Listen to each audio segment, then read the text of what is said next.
Bismillahirrahmanirrahim. Assalamualaikum. Sebelum kita masuk ke bagian berikutnya, mari kita berdoa dulu ya.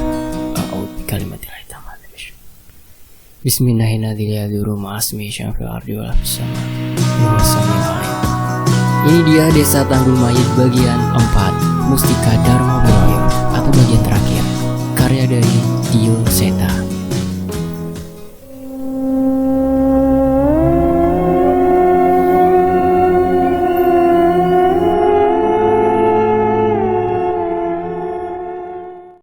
Apa yang kamu pikirkan apabila melihat sekumpulan makhluk tanpa kepala berjalan memenuhi sebuah desa? Itu yang sedang kulihat saat ini. Pemandangan ini terdapat di sebuah desa terpencil di tengah hutan dengan gelapnya malam yang hanya diterangi oleh cahaya bulan. Sebuah bangunan besar berdiri dengan sangat mencolok di tengah desa itu. Yang kami tahu, itu adalah sebuah mes yang dibangun sebuah perusahaan sebagai tempat istirahat untuk karyawannya. Sayangnya, kenyataannya tidak seindah itu. Bangunan itu dikelilingi sosok wanita gaib yang apabila dilihat dengan mata manusia biasa berwujud manusia, wanita cantik berbaju kebaya. Namun tidak dengan apa yang kami lihat. Di mata kami, setiap jendela dan pintu bangunan itu sedang diawasi oleh wanita itu yang sebenarnya berwujud nenek tua dengan borok hampir di seluruh kulitnya dan rambut putih yang tidak mampu menutupi seluruh kepalanya. Kemarin saya keluar lewat jendela belakang yang tertutup semak. Jika mereka lengah, mungkin kita bisa masuk lewat tempat itu lagi, ucap Gilang. Berarti harus ada yang mengalihkan perhatian mereka, tanyaku. Gilang mengangguk. Tak lama setelah itu, aku segera menoleh ke arah Cahyo. Sek, maksudnya aku sing dikon menarik perhatian demit-demit kui, ucap Cahyo dengan wajah yang seolah tidak terima. Aku mengangguk dengan tegas. Lah piye? Sing iso melayu kenceng nek dikejar mung kowe, ucapku sambil sedikit meringis merayunya. Iya, ya wes. Hati-hati juga kalian, di dalam juga nggak aman, ucap Cahyo yang segera meninggalkan kami sambil mengalungkan sarung kesayangannya di bahu. Kami memperhatikan Cahyo dari jauh. Ia memutar melewati sisi di mana ia tidak dapat melihat sosok demit-demit tanpa kepala itu. Cahyo memilih sebuah pohon di pinggir desa dan memukul sekuat mungkin hingga suaranya terdengar ke dalam desa. Kliwon, neng endi kowe? Teriak Cahyo sambil memperhatikan pohon-pohon di hutan itu. Ayo ndang mulai, nek kene serem, wakeh demite. Mendengar suara teriakan itu, semua makhluk yang mengelilingi bangunan menoleh mencari arah suara Cahyo. Aku dan Gilang mengambil kesempatan itu untuk menyelinap melewati belakang rumah-rumah kayu yang menuju jendela yang tertutup semak di belakang mes. Perlahan, kami memasuki bangunan itu dengan hati-hati tanpa mengeluarkan suara sedikit pun. Sebuah bangunan tua namun sangat terawat. Sekilas aku berpikir, apabila semua orang yang memasuki tempat ini menjadi tumbal, lantas siapa yang merawat tempat ini? Aku mengikuti Gilang yang berjalan perlahan menuju sebuah ruangan. Kami tahu, tidak ada orang di luar ruangan selain kami. Namun sesekali, kami melihat bayangan yang melintas dari sudut-sudut ruangan ini. Yanto, ini aku Gilang, ucap Gilang sambil mengetuk pintu kamar, sementara aku mengawasi sekitar. Tak butuh waktu lama hingga pintu itu terbuka. Wajah seseorang yang kukenal mengintip sebelum akhirnya memutuskan untuk membuka pintu itu. Danan, akhirnya, ucap Yanto dengan wajah yang cukup pucat. Wajar saja ia sudah 2 malam terkurung di bangunan ini bersama berbagai teror yang mengejarnya. Dengan segera beberapa orang yang terkurung di bangunan itu terbangun dari tempatnya dan berdiri menghampiri kami. Gilang membuka tasnya dan mengeluarkan beberapa makanan kecil yang tadi ia beli di terminal. Ini, makan dulu seadanya. Habis ini kita cari jalan keluar dengan bantuan Mas Danan, ucap Gilang. Yanto, sana isi perut dulu. Habis ini kita bahas rencana kita, ucapku. Namun bukannya mengikuti yang lain. Yanto malah mengajakku menghampiri ke sudut ruangan. Terlihat seseorang sedang terbaring terikat dengan tatapan mata yang aneh. Dia Dadang, Kemarin dia sempat kerasukan. Dia sudah mendapatkan kesadarannya. Namun sepertinya sesuatu masih menguasai tubuhnya. Perlahan aku menghampiri pria itu dan memeriksanya dan melepas ikatannya. Kang Dadang, ucapku. Pria itu mencoba menolehku, namun sepertinya tubuhnya terlalu kaku untuk bergerak. Mas, apa aku masih bisa hidup? Ucapnya dengan lirih.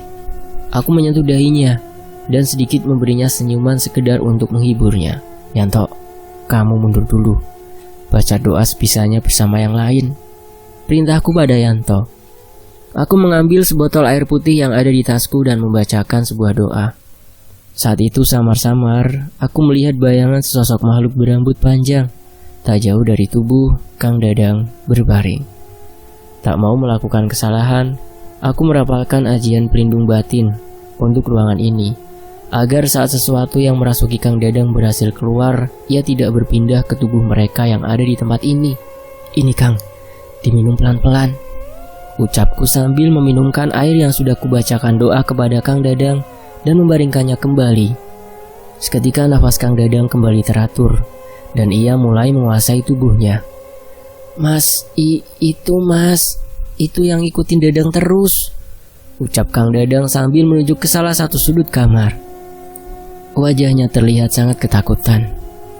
Saat itu juga terdengar suara beberapa orang terjatuh di tengah kumpulan teman-teman Yanto tadi saat melihat sesosok makhluk yang melayang berayun di ujung langit-langit kamar. Setan! Teriak mereka yang ketakutan. Yanto segera membantu orang itu berdiri. Terus berdoa, jangan sampai putus. Itu bisa melindungi kita, ucap Yanto. Sesosok makhluk berwujud wanita berbaju kebaya yang sudah usang melayang terbalik di langit-langit kamar, dengan rambut yang menjuntai hingga menyentuh lantai. Wajahnya yang ternoda oleh darah menatapku dengan penuh amarah. Walat kowe! Makhluk itu mengancamku dengan mendekatkan wajahnya yang dipenuhi darah yang mengalir dari matanya. Aku membacakan ajian Mukso Pangrekso yang seharusnya cukup untuk melindungi kami dari niat jahat makhluk ini. Hehehe, apik men kowe nganter nyawa. Kowe ora ngerti, sing mbok lawan kuwi dudu mung duwe talas, ucap sosok setan yang masih melayang-layang di hadapan kami itu. Nyawaku duwene Gusti Sing Maha Kuwasa. Aku ora bakal wedi yen sing tak lakoni iki bener, ucapku sambil membacakan amalan pedang untuk menyerang setan itu. Belum sempat menyelesaikan seranganku, tiba-tiba terdengar suara jendela dan bangunan rumah digedor oleh sekumpulan orang. Gilang mengintip keluar kamar dan terkaget melihat apa yang ia lihat. Mas Danan, tubuh tanpa kepala itu, mereka sudah sampai ke sini, teriak Gilang. Mendengar ucapan Gilang, seluruh orang di ruangan menjadi panik. Tubuh tanpa kepala? Kali ini makhluk apa lagi? Ucap salah seorang di ruangan itu. Jatmiko, tenang aja. Percaya sama Danan, balas Yanto pada temannya yang bernama Jatmiko itu. Aku melihat kecemasan di mata mereka.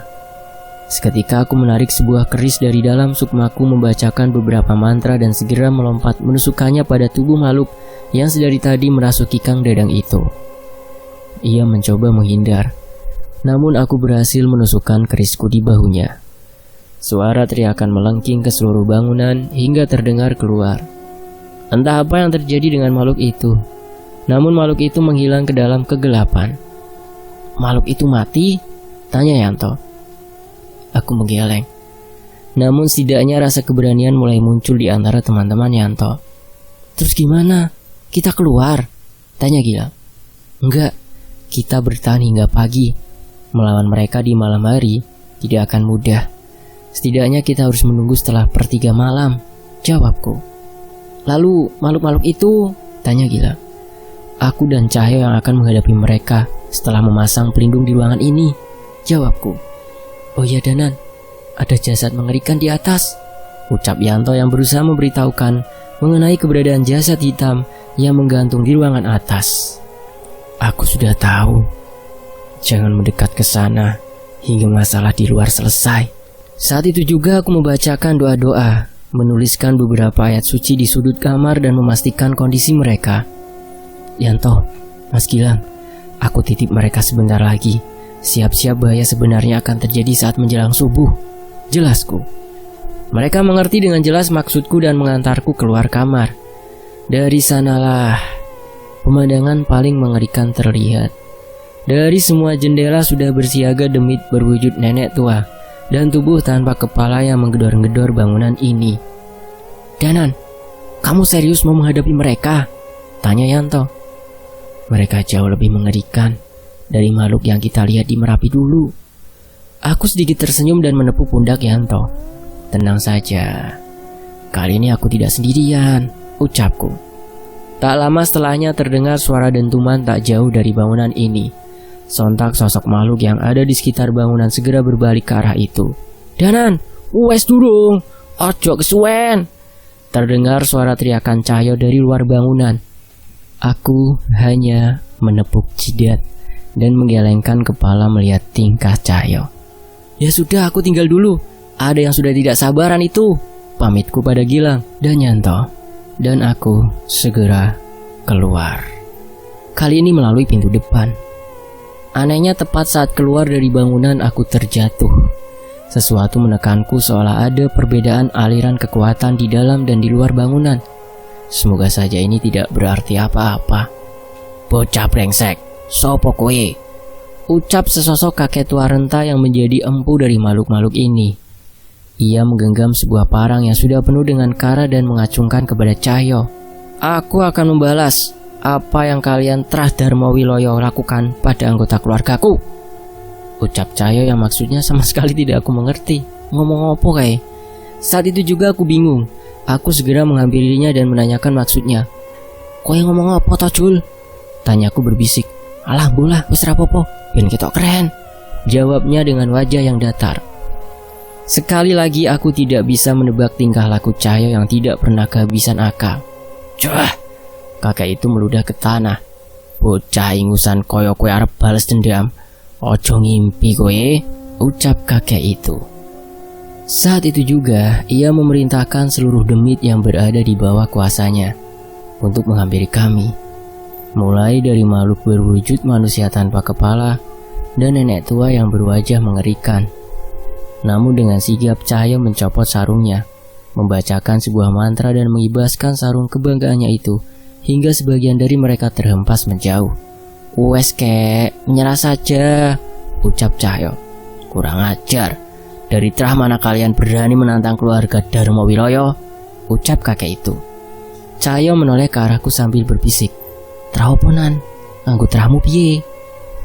"Muah amit-amit, Trah Samboro ki sini wong ganteng, ora cocok karo kowe." "Aduh," jawabku iseng. "Asem maksudmu aku orang ganteng ya?" balas Cahyo dengan mukanya yang kecut dan segera menjawab kakek itu. "Ingat nama aku kakek peot, saya Panjul dari Trah Rojo Bedes," ucap Cahyo dengan sombongnya. Kakek itu tertawa kecil. "Jangan sombong bocah." Sang kakek melepaskan baju lusuhnya dan melemparkannya ke tanah. Ia tertawa cekikikan memamerkan giginya yang hitam dan memanggil salah satu wanita berwujud nenek tua yang merupakan pengikutnya. Dengan sebuah tatapan nenek tua itu berlutut di kakinya. Seketika ia menjambak rambut putih nenek itu dan menebas lehernya hingga terpisah dari tubuhnya. "Wong edian," ucap Cahyo. Aku berusaha menahan mual melihat hal itu. Apalagi saat sang kakek mengangkat kepala nenek tua itu dan mengalirkan darah dari lehernya ke mulutnya dan membasahi tubuh rentanya. Seketika kekuatan hitam mengalir dari dalam tubuh kakek itu. Makhluk-makhluk di sekitarnya pun menyingkir ketakutan saat merasakan hawa mengerikan yang muncul dari tubuh kakek itu. "Ajian getih demit, hati-hati Cahyo, dia bukan manusia lagi. Atau mungkin memang sejak awal dia sudah bukan manusia." Saat itu juga aku dan Cahyo segera melangkah mundur. Sayangnya kami terlambat. Tiba-tiba sebuah sabetan parang sudah menyayat punggung Cahyo tanpa dapat kami lihat. "Cahyo, mundur!" ucapku sambil menarik Cahyo dan mencabut keris Raga Sukma, bersiap memantau segala arah. Kami tidak melihat keberadaan kakek itu. Namun dari kegelapan kami melihat pergerakan dan setiap kami menoleh sosok itu segera menghilang. Sial, demit-demit ini memang receh. Tapi siapa sangka mereka hanya mangsa untuk dukun tua itu. ucap Cahyo yang berusaha menahan sakit luka di punggungnya. Pulihkan dulu lukamu, biar aku yang menahan dukun itu, ucapku. Cahyo mengambil posisi meditasi dan membacakan mantra penyembuh untuk memulihkan lukanya, sementara aku berusaha melindunginya. Entah kakek itu tidak hanya bertambah kuat, tapi seolah ia bisa melintasi suatu dimensi dan muncul di titik buta kami. Beberapa kali aku membaca posisinya dan mencoba menahan serangannya, namun tetap gagal, sehingga beberapa luka sayatan kembali menghiasi tubuhku dan Cahyo. Aku melihat Cahyo sedang membacakan doa-doa sambil menahan lukanya. Aku merasa sepertinya ia sedang menjalankan sebuah siasat. Kamu punya keris pusaka yang hebat, tapi itu hanya jadi sampah di tangan bocah sepertimu, ucap kakek itu menggema di sekitar kami. Kata-kata kakak itu berhasil membuatku kesal. Sebenarnya aku ingin menggunakan kekuatan keris ini saat terdesak saja. Aku memperhatikan dengan baik arah kemunculan kakak itu, dan sesuai dugaan, ia akan muncul dari sisi kanan Cahyo dengan menyabetkan parangnya. Namun tepat sebelum menahan serangannya dengan kerisku, kakak itu menghilang dan tiba-tiba sudah muncul di hadapan Cahyo dengan parang yang siap memenggal lehernya. Saat itu Cahyo masih dengan tenang membacakan doa-doa yang ia lafalkan tanpa bergeming sedikit pun. Sepertinya ia sudah sadar dengan siasatku. Saat itu juga, tepat sebelum parangnya melukai Cahyo, keris raga sukmaku sudah menusuk tepat di punggung kakek itu dengan wujud sukmaku yang menggenggamnya. Kakek itu terjatuh dan segera menjauh melepaskan tubuhnya dari keris raga sukma. Bocah brengsek, bagaimana mungkin benda itu bisa mengenaiku? Ucap kakek itu tidak percaya. Makanya jangan sombong, kek. Keris raga sukma memiliki dua wujud, wujud sukma dan raga. Saat ragaku tertipu dengan seranganmu, aku melepas sukmaku dengan membawa wujud sukma keris ini untuk menghentikan seranganmu berikutnya, jawabku. Kakek itu memuntahkan darah hitam, tak mampu menahan lukanya. Sepertinya ajian getih demit yang ia miliki belum sempurna. Seandainya ia menguasai penuhnya, mungkin kami akan kewalahan. Ia memanggil sekali lagi demit nenek tua yang menjadi pengikutnya. Namun kali ini tidak ada yang mendekat. Kakak itu menoleh ke sekeliling. Semua tubuh nenek tua itu sudah terbaring tak berdaya di tanah seolah tak bernyawa. Ia mencari keberadaan roh tubuh tanpa kepala, namun semua sudah menghilang. Apa yang sudah kalian lakukan? Ucap kakek itu dengan kesal. Saat itu juga Cahyo berdiri dengan lukanya yang sudah hampir pulih. Roh itu sudah tenang, tidak akan menjadi tumbal kalian lagi. Dan demit yang merasuki tubuh nenek tua itu juga sudah pergi ketakutan ke tempat yang jauh, ucap Cahyo sambil membersihkan sarungnya. Rupanya sedari tadi Cahyo membacakan doa-doa penenang untuk menenangkan roh pengikut dukun tadi, sekaligus mengusir demit yang mengisi tubuh nenek-nenek yang bergelimpangan di sekitar kami ini. Kalian benar-benar sudah memulai masalah besar. Kanjeng Nyai tidak akan tinggal diam, ucap kakek itu yang segera berjalan menjauh dan masuk ke dalam hutan. Bilang sama dia, kami tidak akan kemana-mana. Kami tunggu sampai dia datang, ucap Cahyo menantang. Ini memang rencana kami. Dukun itu bukanlah masalah utamanya.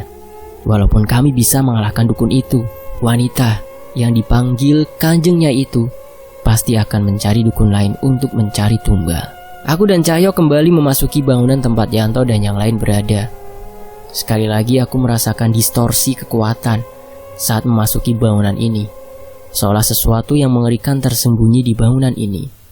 Gimana Danan? Kita sudah bisa keluar? Tanya Yanto. Sebenarnya sudah aman, tapi kita tunggu sebentar lagi biar masalah ini benar-benar selesai, jawabku. Kini suasana di bangunan ini tidak semengerikan sebelumnya. Yanto dan teman-temannya menunggu di ruang tengah, sementara beberapa dari mereka menyempatkan ke kamar mandi setelah cukup lama menahannya selama kejadian tadi.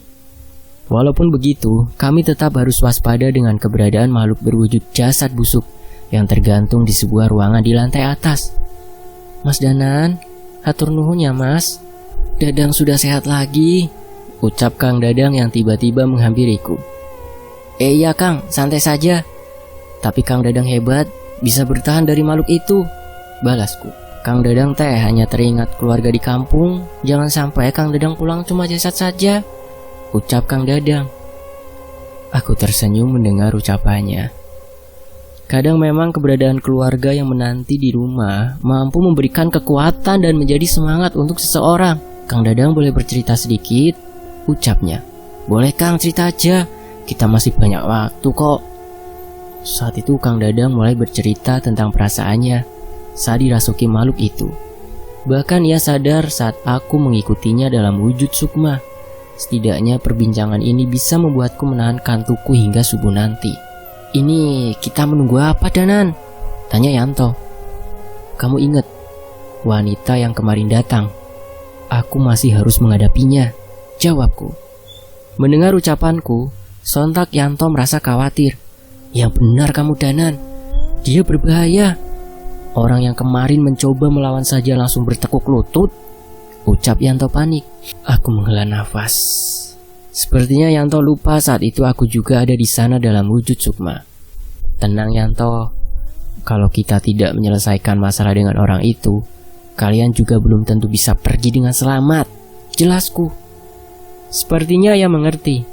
Sementara Gilang membantu Cahyo merawat lukanya, aku dan Yanto sedikit bernostalgia dengan masa lalu kami saat masih satu kampus di Jogja. Ia juga bercerita soal Rama yang sudah mendapat pekerjaan tetap, namun masih sering mengajaknya melaksanakan hobi mereka untuk mendaki gunung.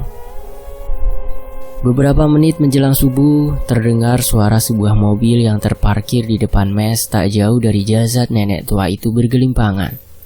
Saat ini, aku dan Cahyo sudah bersiap di dalam bangunan menyambut kemunculan seorang wanita berumur yang sangat menawan, yang kami tahu dengan jelas betapa berbahayanya dia. Seorang pria keluar dari pintu sopir, berlari ke arah samping dan membukakan pintu dengan hati-hati. Cantik. Kami tahu umur wanita itu pasti sudah hampir 2 kali umur kami. Namun tidak ada yang bisa membantah kecantikan dan keanggunan dari wanita itu. Rambutnya disanggul dengan menawan. Kebaya yang ia gunakan pun terlihat mewah, walau tanpa perhiasan yang mengelilinginya. Danan, jaga kesadaranmu, ucap Cahyo. Aku mengangguk. Aku bukan hanya sedang mengagumi kecantikan wanita itu. Saat ini aku sedang mencari keberadaan sesuatu yang membuat wanita itu begitu berbahaya. Panggil dukun tidak berguna itu, ucap wanita itu pada sopir yang tadi mengantarnya. Tanpa bertanya sedikit pun pria itu segera merunduk dan masuk ke dalam hutan. Wanita berjalan dengan anggun ke hadapan kami, namun masih tidak mau masuk ke dalam mes ini. Ia menatap kami satu persatu dengan berusaha menahan amarahnya. Jadi kalian pembuat onarnya? Tanyanya kepada kami. Aku tidak menjawabnya, begitu juga dengan Cahyo. Kami masih ingin mencoba membaca situasi ini. Sayangnya marah wanita itu sudah memuncak. Ia mundur dan mengambil sebuah benda menyerupai tungku kemenyan yang sudah menyala, mengasapi beberapa kelopak bunga dan menatapku sambil memakan salah satu kelopak bunga itu. Saat itu juga rasa sakit muncul dari dalam tubuhku. Aku tidak mampu menahannya hingga cairan merah keluar dari mulutku. Dan, kamu kenapa? Tanya Cahyo. Aku mengayunkan tangan untuk menahan Cahyo sambil mengambil posisi meditasi. Ini ilmu santet, tapi tidak mungkin bisa semudah ini, ucapku yang memulai membacakan mantra untuk melindungi diri. Brengsek, ucap Cahyo yang segera menerjang keluar. Sayangnya saat semakin dekat dengan wanita itu, Cahyo terhenti. Sesuatu seperti menahannya untuk menyerang wanita itu.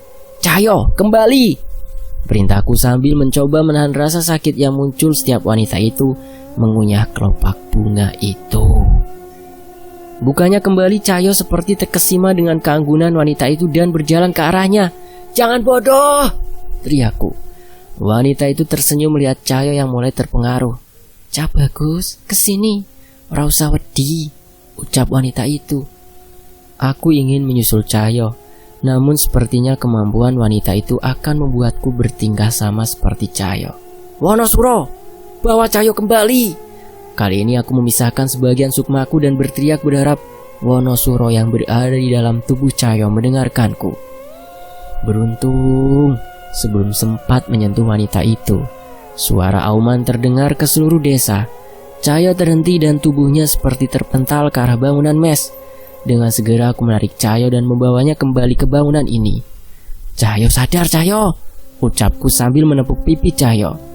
Cahyo yang sudah tersadar menepis tanganku dan berusaha membangunkan tubuhnya. Iyo wes, aku gak nyongko ono kekuatan koyo ngono, ucap Cahyo. Kami kembali bersiaga. Entah bagaimana cara kami bisa selamat dari wanita ini. Namun sepertinya aku menyadari keanehan pada mustika yang ia kenakan di lehernya. Dari jauh kami melihat wanita itu masih berusaha tersenyum dan menatap kami.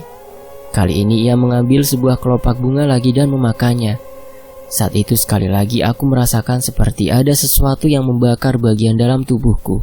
Hingga sekali lagi aku memuntahkan darah dari mulutku. Wanita tengik, hentikan! Teriak Cahyo. Namun mendengar ucapan itu, ia merasa semakin kesal dan mengunyah kelopak bunga itu hingga membuatku tak mampu menahan rasa sakit ini. Awas kowe! Teriak Cahyo sambil menunjuk wanita itu dan berlari ke dalam bangunan. Aku sekuat tenaga menahan serangan santet yang dikirimkan ke tubuhku melalui perantara kelopak bunga itu. Seandainya ia memiliki sehelai saja bagian tubuhku, mungkin wanita itu bisa membunuhku dengan mudah. Menyerah saja, cepat atau lambat kamu juga akan mati, ucapnya.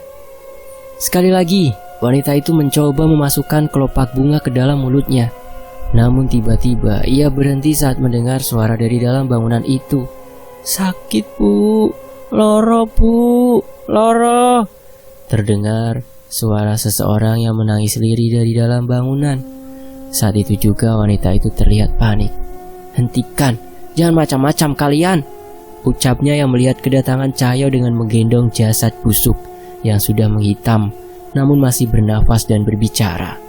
Saat itu juga sopir yang diperintahkan oleh wanita itu datang bersama dukun kakek tua tadi yang masih terlihat kewalahan dengan lukanya. Kali ini ia datang bersama seorang wanita muda dengan wajah tanpa ekspresi sama sekali. Mereka bocah yang menggagalkan ritual ini. Jangan salahkan aku, Kanjeng Nyai, ucap dukun itu yang segera merunduk sesopan mungkin. Kalau bukan gara-gara kebodohanmu, mereka tidak akan berani-berani melukai anakku, ucapnya yang mulai lepas kendali. Cahyo yang terlihat kesal segera maju ke depanku dengan membawa jasad yang wanita itu akui sebagai anaknya. Lihat sendiri, apa ini anakmu? Ucap Cahyo. Wanita itu bertambah panik dan mengebaikan sekitarnya. Jangan sampai tubuhnya menyentuh tanah, ucapnya. Hentikan, kalian kubiarkan hidup. Kembalikan ia ke tempatnya, kata wanita itu. Sayangnya tujuan kami tidak sependek itu. Saat itu juga Cahyo keluar membawa jasad itu dan mendekatkannya kepada keempat orang yang ada di depan mes bangunan ini. Kamu, bagaimana kamu bisa tidak terpengaruh lagi dengan kekuatanku? Wanita itu bertambah panik. Melihat rencanaku berhasil, aku menyusul keluar sambil menunjukkan sebuah benda yang sebelumnya berada di leher wanita itu. Mustika ini kan sumber kekuatanmu, ucapku yang berhasil menyelinap dengan wujud sukmaku dan mengambil benda berbentuk liontin batu yang dihiasi ornamen kuningan dengan ukiran Jawa. Kanjeng Nyai, mereka sudah keterlaluan. Pinjamkan aku pusaka warisanmu, biar gua habisi mereka semua, ucap kakek tua itu. Tanpa banyak bicara, Kanjeng Nyai melepaskan sebuah cincin dengan batu berwarna hitam dan memberikannya ke kakek tua itu tanpa melepaskan pandangannya dari Cahyo. Dan langsung kakek itu mengenakan cincin itu pada salah satu jarinya. Habis kau bocah. Bu, tolong bu, sakit bu. Wanita anggun yang dipanggil Kanjeng Nyai itu segera menghampiri makhluk itu dan berusaha memeluknya. Biadab kalian, apa salah keluarga kami dengan kalian? Ucapnya yang mulai terlihat lemah dengan air mata menetes tak sama dengan yang sebelumnya, terlihat begitu anggun. Buka matamu dan perhatikan ini. Aku berjalan ke arah jasad itu sambil memberi isyarat pada Cahyo untuk memperhatikan dukun itu. Dengan menggenggam keris raga sukma, aku membacakan sebuah doa dan menorehkan ujungnya ke bagian leher makhluk itu. Dari jauh aku melihat raut muka panik di wajah dukun itu. Tidak mungkin, kau tidak tahu tentang benda ini, ucapku yang mengeluarkan sebuah patahan kayu hitam yang terukirkan weton dan nama seseorang yang diakhiri dengan marga Darmo Wiloyo. Tepat saat benda itu keluar, jasad itu tak lagi bersuara dan tidak bernafas sama sekali. "Apa yang kalian lakukan?" ucap wanita itu yang mulai menangis dengan histeris sambil memeluk jasad yang sudah membusuk itu. Yang kutakutkan terjadi. Kemungkinan wanita ini sudah tahu mengenai kenyataan ini, namun ia masih belum mau menerimanya dan lebih mempercayai perkataan dukun itu. "Harusnya anakmu sudah tenang. Ia sudah mati terlebih dulu dengan santet kiriman seseorang ini," ucapku sambil melemparkan kepingan kayu itu. "Tak hanya itu, anakmu sudah jauh menderita sebelumnya." Sekali lagi, aku membacakan mantra dan menarik beberapa benda dari jasad itu. Paku, pecahan kaca, hingga bilah besi tertanam di tubuh itu. Tangisan wanita itu semakin histeris saat menghadapi kenyataan ini. Ia sudah mati, dan tubuhnya diisi dengan sosok yang dikirim oleh seseorang untuk memperdaya kalian. "Jangan dengarkan perkataan mereka. Mereka hanya ingin membalas dendam," ucap dukun itu, namun ia tidak berani macam-macam dengan keberadaan Cahyo dan bayangan Wanasuro di hadapannya. Tangisan wanita itu terdengar tanpa henti, hingga gelapnya malam berganti saat matahari mulai mengintip menerangi desa yang sudah dipenuhi dengan jasad yang berkelimpangan. Ingon-ingon yang dipanggil dengan pusaka itu pun menghilang bersamaan dengan putusnya jari dukun itu yang sudah menghitam. "Sudah, pergi kalian," ucap wanita itu. Aku tidak mempedulikan ucapannya. "Seharusnya bukan jasad busuk itu yang kamu perjuangkan. Dia yang rela mengorbankan nyawanya untukmu sebagai tumbal yang seharusnya kamu jaga," ucapku sambil menatap seorang wanita yang selama ini terus mengikuti dukun itu. "Apa maksudmu?" tanya wanita itu. "Roh yang mengikuti wanita itu, yang merasuki tubuh seseorang di antara kami, memberi petunjuk pada kami," jawabku. Saat itu tiba-tiba Yanto, Danang, Gilang keluar dari dalam bangunan itu. Sepertinya ia sudah mendengar semua perbincangan kami. "Wanita itu teh anaknya ibu kan?" ucap Kang Dadang. Kang Dadang tahu dari makhluk yang merasuki Kang Dadang. Aku tahu cerita ini saat mengobrol dengan Kang Dadang tadi, namun aku masih harus memastikan. "Jangan sembarangan kalian. Mana mungkin perempuan kotor itu anakku," ucapnya. Aku menoleh ke arah anak wanita itu, khawatir akan ucapan dari wanita itu melukai perasaannya. Namun ia tidak bersedih sedikit pun, seolah perasaan anak perempuan itu sudah mati. Tak lama dengan cepat sopir itu segera menghampiri anak wanita itu. "Sudah hentikan, semua ini sudah selesai, pergi kalian," ucapnya. Kami tidak bergeming mendengar ucapannya. Sebaliknya Kang Dadang melanjutkan ceritanya. Kang Dadang menceritakan sesuatu yang tidak bisa dipercaya. Rupanya anak wanita itu adalah hasil hubungan gelap antara ibu itu dengan sopir itu yang terjadi saat ia gelap mata. Hal itu terjadi saat suaminya tidak pulang berbulan-bulan saat mengerjakan proyek perusahaannya. Kanjeng Nyai yang sedang dipengaruhi kekuatan dari mustikanya merasakan nafsu birahinya yang memuncak. Saat itu yang selalu ada di sisinya hanyalah pegawai yang bekerja sebagai sopir kepercayaan keluarga yang selalu menemaninya bepergian. Sang pegawai yang selama ini hanya mampu mengagumi kecantikan Kanjeng Nyai, tidak mampu menahan permintaan Kanjeng Nyai dan mengiyakan permintaannya untuk memenuhi kebutuhan nafsunya setiap saat ia membutuhkannya. Hingga suatu ketika Kanjeng Nyai hamil tanpa sepengetahuan suami dan anaknya yang bekerja di penerbangan hutan. Awalnya ia berniat menggugurkan kandungannya, namun pegawainya itu melarangnya dan berjanji akan merawat anak itu sebagai anaknya tanpa harus mengakui Kanjeng Nyai sebagai ibu. Anak itu diberi nama Tika. Ia berhasil menyembunyikan kehamilannya karena suami dan anaknya jarang sekali pulang, dan penyesalan terbesarnya terjadi saat sebuah radio menceritakan mengenai tragedi yang menimpa seluruh karyawan perusahaan, termasuk istri dan anaknya. Mereka mati dengan misterius, dengan tubuh yang menghitam dan membusuk. Saat itu ia menangis tanpa henti dan mulai kehilangan akal sehatnya untuk menghidupkan kembali anaknya dan menutupi penyesalannya. Awalnya, ia tidak peduli dengan anak yang ia lahirkan dan menyerahkan sepenuhnya pada sopirnya itu. Namun saat dukun itu memberitahu bahwa anak itu berguna sebagai tumbal ke-100, Kanjeng Nyai mengambil anak itu dan menyerahkannya pada dukun itu. Mendengar Kanjeng Nyai mau mengakuinya sebagai anak dan menyayanginya apabila ia mau menuruti perintah dukun itu, si anak wanita itu menyetujuinya, bahkan walau harus mati dengan sebagai tumbal. Sopir itu tidak mampu berbuat apa-apa karena menyadari akan kedudukannya dan bahaya yang ia dapat. Kamu tahu apa yang direncanakan dukun itu? Lanjutku berbicara pada Kanjeng Nyai. Saat tumbal ke-100, ia akan mengisi jasad anakmu itu dengan roh wanita ini. Itu sama saja kamu sudah membunuh kedua anakmu. Mendengar ucapanku seketika wanita itu tertegun dan menghentikan tangisnya. Ia menoleh ke arah dukun itu. Apa benar perkataan bocah ini? Ucapnya pada dukun itu. Dukun itu tidak menjawab. Sebaliknya ia mundur ke hutan dan mencoba berlari meninggalkan kami.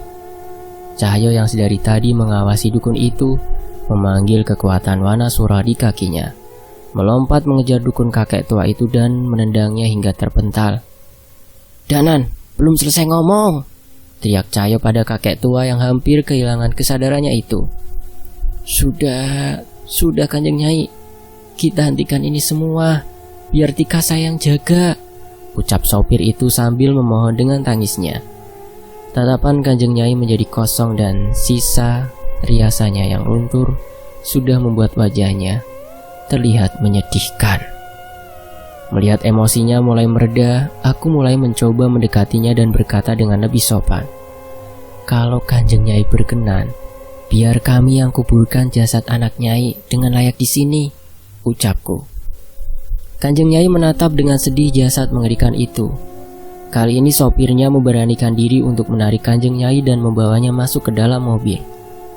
Ia mengikutinya tanpa berkata sepatah kata pun. Ini Kanjeng Nyai, saya kembalikan benda ini, ucapku sambil menyerahkan mustika miliknya yang kekuatannya sudah kuputihkan kembali dengan doa-doa. Dan satu lagi Nyai, seandainya masih ada kesempatan, ada seorang nenek tua di hutan barat yang semasa hidupnya tinggal di sana menjaga hutan itu dari kutukan. Ucapku mencoba menyampaikan keberadaan nenek tua di hutan barat yang kami temui kemarin. Sekarang aku baru teringat, mungkin yang ia jaga adalah anak dan suami Kanjeng Nyai, karena ia juga mengaku sebagai bagian dari keluarga Darmo Wiloyo. Mendengar ucapanku, Kanjeng Nyai menoleh ke arahku sekilas sebelum kembali berjalan memasuki mobilnya. Cahaya matahari pagi pun mengantarkan kepergian mereka bersama seorang anak wanita bernama Tika, yang selama ini hidup bersama dukun tua. Entah penderitaan apa yang telah ia rasakan hingga ia bisa menurut dan tak membantah apapun yang diperintahkan padanya seperti itu. Setelah kepergian mobil itu, aku menoleh ke arah dukun tua renta itu. Ia berjalan dengan tergopoh-gopoh sambil mengancam kami. Akan aku ingat, kalian keturunan keluarga Trah Rojo Bedes. Akan ku cari seluruh keluarga kalian dan akan ku habisi mereka, ucapnya. Aku dan Cahyo tak bisa menahan tawa mendengar ucapan dukun itu. Kok iso wong goblok koyo ngono dadi dukun ya? Ucap Cahyo yang masih tertawa. Pagi itu kami habiskan dengan menguburkan jasad-jasad yang bergelimpangan di tempat itu. Kami tak berniat melaporkan kejadian ini, kecuali memang sudah ada polisi yang mau menginvestigasi ini. Maksudnya kejadian yang berhubungan dengan hal gaib ini. Untungnya semua calon karyawan yang dijebak itu sudah siap saat diminta sebagai saksi seandainya hal itu terjadi. Tepat saat tengah hari, terdengar suara bis yang berhenti di depan desa ini. Itu sopir bis yang mengantarkan kami kemarin. Loh mas, kok bisa sampai di sini? Ngantar siapa? Tanya Gilang pada sopir bis itu. Ngapunten mas, tadi saya melihat Kanjeng Nyai sudah pergi. Entah saat saya melihatnya, saya tidak merasakan perasaan intimidasi seperti sebelumnya. Saat itu saya langsung inget sama mas-masnya dan segera kesini, jelasnya. Oh, matur nuwun lho mas, kita boleh nebengkan sampai keluar? Tanya Cahyo. Yo jelas mas, wong saya memang berniat menjemput mas-masnya, kata sopir itu. Justru saya yang berterima kasih. Sepertinya kami sudah tidak perlu takut lagi dengan Kanjeng Nyai bila ingin mengundurkan diri, jawabnya. Setelah selesai membersihkan diri, aku, Cahyo, dan Yanto segera kembali menaiki bis kembali menuju ke kota. Dalam hitungan detik, Cahyo sudah tertidur saat mendapatkan posisi nyamannya di bus itu. Danan, terima kasih banget ya. Aku ngerepotin kamu sampai segininya. Hutang nyawa aku sama kalian, ucap Yanto. Ya ampun Yanto, orang yang gak kenal aja aku bantuin, apalagi teman sendiri. Kalau ada masalah beginian gak usah sungkan. Yang Maha Kuasa menitipkan kami kelebihan ini kan memang untuk membantu orang lain, jelasku. Ya sudahlah. Pokoknya kalau kamu butuh bantuan apapun dari aku bilang aja ya. Jangan sungkan Danan, ucap Yanto. Saya juga, kalau Mas Danan butuh bantuan saya bilang aja ya, ucap Gilang yang duduk di belakangku. Aku tersenyum mendengar ucapan mereka dan mulai mencari posisi nyaman untuk bisa tidur dengan nyenyak seperti Cahyo. Saat melewati hutan di sisi barat yang terdapat bangunan tua misterius itu, aku melihat sebuah benda berbentuk kalung kuningan tergantung di salah satu ranting pohon. Itu adalah mustika yang tadi kukembalikan kepada Nyai Kanjeng. Saat melihatnya aku tersenyum dan berharap semoga saja nenek tua kemarin bisa menemukan benda ini. Mungkin kami akan memastikannya nanti saat kami sudah siap berhadapan dengan makhluk yang menghuni bangunan tua di tengah hutan itu. Tamat. Dan kisah ini selesai. Terima kasih teman-teman sudah menyimak sejauh ini. Terima kasih buat Dioseta juga. Teman-teman juga mampir ya ke channelnya Dioseta, ada di deskripsi. Dan jangan lupa mampir ke channel cadangan admin ya. Itu di layar akhir ada, tinggal disentuh saja. Nanti akan langsung otomatis masuk ke channel cadangan admin. Saya pamit ya. Sampai jumpa di kisah lainnya. Wassalamualaikum warahmatullahi wabarakatuh. Alhamdulillahirobbilalamin.